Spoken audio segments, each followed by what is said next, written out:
You're a Tantra practitioner Yes. and you just highlighted Kantara. I want to know this angle, like that you're an actual Tantra practitioner.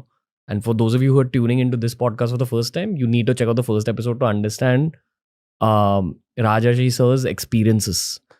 What did you like about that movie? I've not seen it yet and I intend on seeing it. But everyone from entrepreneurs to mainstream Bollywood to people like yourself are talking about this movie. Why is that movie special? Oh, because something in the last 15-20 minutes of that movie is beyond acting. It was like what is called as a term we use called avesham, where the deity enters into an individual. And that is part of the sadhana. It will happen everywhere. Whatever deity you are worshipping, the higher ranges, the deity will enter. And this phenomenon happens across India in Hinduism. Okay. And it's not even a new thing. In villages, it happens. You'll see whether you go to the foothills of the Himalayas. In Bengal side, we have a term we call bhorha. Bhorha means deity taking possession of you. So possession is not, the Abrahamic idea of possession is that it's a negative thing. For us, no. Possession can be a divine thing. In fact, one of the oldest texts mention that a man gets liberated when Shiva possesses a person. A deity can possess you. And as I was saying, your highest state of upasana is when the deity is inside of your body. Okay, then who are you? That's the big question. Are you Ranveer? Are you the god? Okay. So this is a very Hindu concept. This is on this lies so many things, concepts of our upasana. And in that movie, in the last part of it, there is the main devata who's whatever is the storyline, etc. And he has a Kshetrapala. And the Kshetrapala possesses the protagonist and he fights against certain enemies. That scene that is there, it cannot be acted. There is some shift in the energy very clearly. And later I read, I was curious that how did he do it? So I read some interviews and all that. And he actually stopped eating non-veg food 20 days before that movie. And those last few days, he survived on coconut water. And he had help from people who are more advanced upasakas of that path. So they told him what to do. It's like he enters into that zone and that energy gets transmitted into the screen. That's why people, once they see it, after that, when they're alone, even in front of the group, they may say, oh, okay, it's just a movie. But once they're alone, it hits you. Hits you that, what is it? What did I say? It's the same thing that will happen. If you're a non-believer, you'll run away from it and you'll say, oh, it's just superstition. I don't want to think about it. That's the way of protecting your mind from reality, of that kind of a liminal reality. And if you're a believer, you'll just fold your hands and say, what did I see? Okay. Without giving any spoilers, can you give the plot of the movie a little bit for people who've not seen it? And we have international listeners as well. So the plot is very simple. It's a conflict between a village and certain government officials who want to, it stays in a forested area inside, sometimes in interior Karnataka. And basically there are there's a king who used to live there. And the king one day decided that I want to go out in search of peace. So he goes out and he finds two devatas. One is Guliga Deva, who is basically a Kshetrapala, protector of that village. And then there is another boar, like a deity, like a boar. Okay, like we have Varaha avatar, which is Vishnu's avatar. Similarly, he's called Panjruli Deva. Okay, so those are the two local manifestations of the devatas. And he tells them that he feels very peaceful when he comes in front of them. And then there's an oracle. Oracle means somebody in the village who gets possessed by the deities and he speaks for the deities. So he tells him that you can take the two devatas, devatas manifest in a stone, just the way we do Murti Upasana, same way. You can take them, you'll have tremendous peace. But in return, you'll have to ensure that the village is given to the villagers, this land is given to the villagers and they are not disturbed, etc. So he takes it, he says that, okay, I promise, make a promise. And then the gods tell him that if you break this promise, or later generation anybody breaks this promise, then the Kshetrapala is not going to leave you. So if you make a promise to a deity, it's a very serious matter. It's not like human beings. Then eventually the movie goes into that there are later generations of that individual who wants to, he's dead. Then a few generations later, they want that forest land back because it's very high priced, they can sell it and things like that. That lends into a conflict with the villagers. So this is how does this conflict gets resolved is the movie. While in the process, the main protagonist of the movie, he is somebody who belongs to a family of these priests who gets the devata, the avesham of the deity, and he tries to run away from his destiny. He doesn't want to do that. The movie shows that he has no interest in it. Everything else he is doing in his life, But the moment he's asked to do that, he says, no, I don't want to do that. Okay.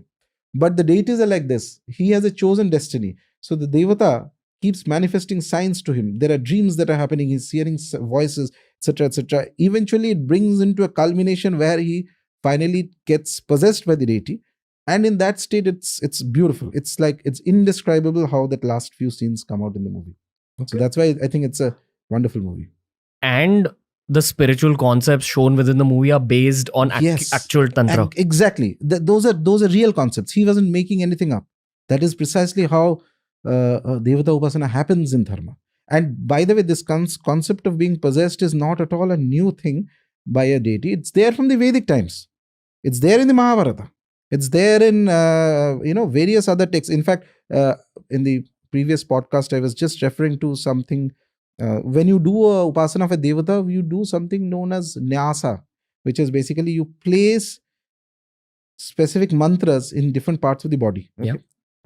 Why? Because you divinize the body. What happens if you divinize the body? You will have a little bit of avesham of the deity. In fact, as you go to higher... What is avesham? Avesham is possession by the deity. Not fully, but little bit. Little bit of possession by the devata of the energy of the deity will enter into you, and that energy will do the upasana through you.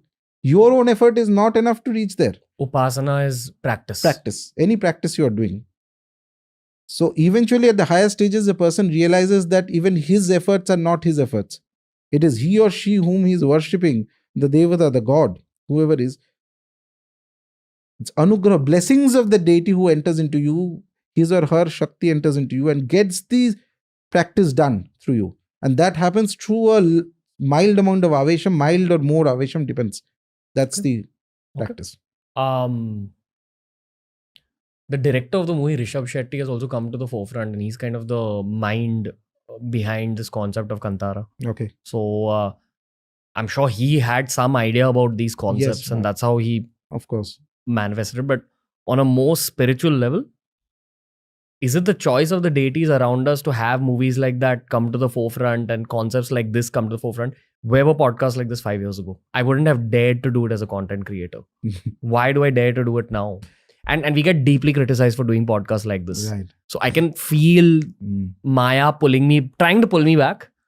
And then I can feel Tarama making me meet people like yourself. I firmly believe, and it's absolutely firmly believe, there is some shift that has happened, because this kind of a movie would be impossible even a few years ago for various reasons. Okay, not just impossible. I mean, when I think of it, so whatever news I get is from the newspapers. Obviously, I don't know any of these people. So they thought it will be some kind of a low budget, just okay film and run in the local people. How word of mouth it spreads like wildfire, then gets translated into Hindi and throughout. In Calcutta, I'm amazed that the show has been running for so long, and I see people at one of the shows, and after at the end scene, it's like organically there is people who are like folding hands and all that. I mean, then they will question, your rational mind kicks in and what am I doing? Like, because you are not accustomed to doing this. Because the moment you come face to face with a reality like this, I do believe that there is a tremendous shift that is perhaps coming in this country. In the world? I don't know about the world. I'm focused more on in this land. Okay. World, maybe. I don't know. I've never traveled outside India, so I have no idea. Okay. But here, yeah, definitely. There is some shift that is happening, as if some of the old gods are waking up. And when they get a thing done, they have one of these things.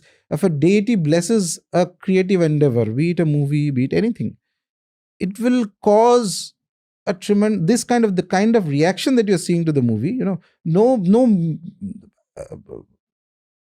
it's cult following that I'm seeing, cult following of the movie that is happening. This cannot happen only by, you can plan things, you can be the best director and the best actor and whatever, greatest creative genius, you cannot plan this reaction. It happens through transmission of the Shakti of the Devata. Somehow or the other, it got captured in the screen. And whoever saw that movie, it left an impression on the mind. And it has its own way of working. That's all we can say. Do you think Tarama is blessing this podcast? Why not? I mean, as I was saying, just before coming to this podcast, I finished Sadhana of Matara and it went very well. So I was very pleasantly surprised and very happy to see Vigraha of Matara here. So that's how, as I said, if the deities are happy, they'll always point you that, okay, I'm here, I'm watching you. It's like that. Yeah. It happens. I wish there was a way for listeners and viewers to feel the energy in this room right now. Even Sanchit, Manjot are feeling whatever you and me are feeling right now.